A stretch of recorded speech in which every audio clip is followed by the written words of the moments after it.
Hi, this is Shane Olvera, and this is a tutorial on how to create a profile within the new Merit Badge Counselor system. First off, we're going to have to open up a browser, and we will go to ScoutCommunity.com, and we'll scroll down to get to the login register to go to the secure portal. And now that we're on the secure portal, there's a login, or you can create a new user. So we're going to create a new user. And as you can see, there's several steps to this, but they're actually very simple and quick. So first off, I need to go ahead and enter in a username or create one. So I'm going to create one called John Smith. And I need to put a password.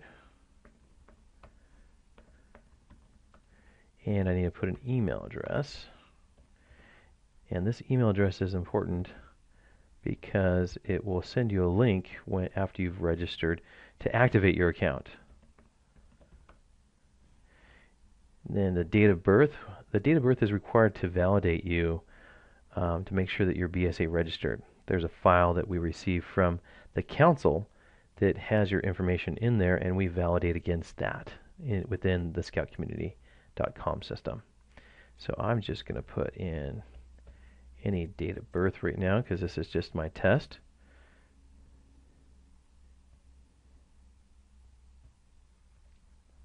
And then I need to agree to abide by the terms of use.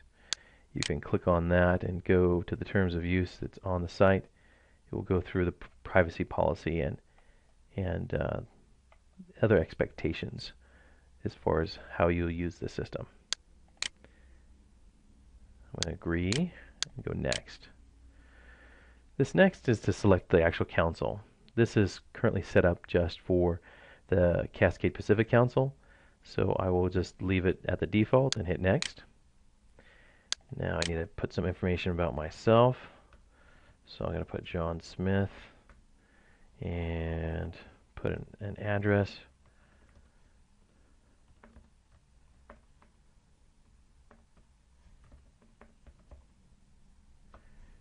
And this will be contact information that people will use to be able to contact you as a Merit Badge Counselor. Next, it's asking for what positions I hold. Many Scouters can hold several different positions. If you're just registering as a Merit Badge Counselor and you know the unit that you're registering for, go ahead and just click the unit. And that's what we're going to do right now for this example. And let's save that. And now we're going to go next. And now it wants to know what district that you are a Merit Badge Counselor of. So I click the drop down, and I know that I'm Fort Vancouver. So I'll select that, click next. And now the unit level, it wants to know what unit I'm registering with as a Merit Badge Counselor.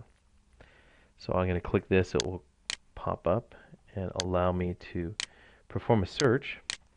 So I'm going to do Troop 25, and it's going to display all the search results. I'm going to then select Troop 25, and I'm done with that. I'm going to hit next. This is an area where you can add your Scouter ID if you know what that is.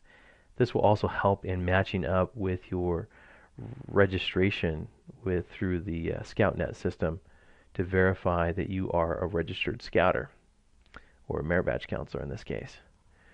I don't have my number, so I'm going to just leave that blank because John Smith doesn't have one. And I'm going to hit next. So it's thank you for completing. And I'm basically done, and I just need to wait for that email to come. Now that we've completed submitting our basic information, we now are going to wait to receive an activation link. And then we'll go ahead and proceed to log in. So I'm going to go ahead and check my email. The activation link will look like this. Just simply click it, and it activated my account. So now as John Smith, I can log in.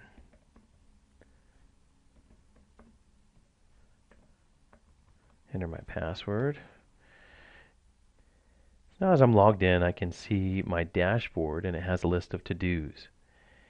In here, since I've registered as a Merit Badge Counselor, it shows that I need to select the merit badges I'm willing to mentor. So I'll click that link. And then as I have nothing on my list because I'm just newly registered, so I'm going to click Add to pull up the merit badges that I can mentor for. And you'll see two columns here. One column is showing you ones that are EAGLE required, and another column here is showing that this particular merit badge needs or requires a certificate. And you'll notice that as you go through the entire list. So I'm just going to select a few. I'm going to go for American labor. I'm going to go with camping, and sure, I'll go with canoeing. And so you just click and check all the different boxes that you want to mentor for, and you hit save. And it will add it all to your profile. So now that I'm in my profile and I can see now which ones I have, I can sort them alphabetically. I can sort them by the required or by the certificate required. Now the certificate required, it's showing an upload. And so if you have a certificate that you have a printout that you can scan in, or you have a picture of it from your phone, you can click upload. And then a selection box will come up to be able to browse and select a certificate. So I hit browse. I'm going to go ahead and select this certificate here, and I'm going to upload that to the server. And so now that's been submitted. It shows you when you've actually uploaded it, and you can change it out or you can view it by downloading it.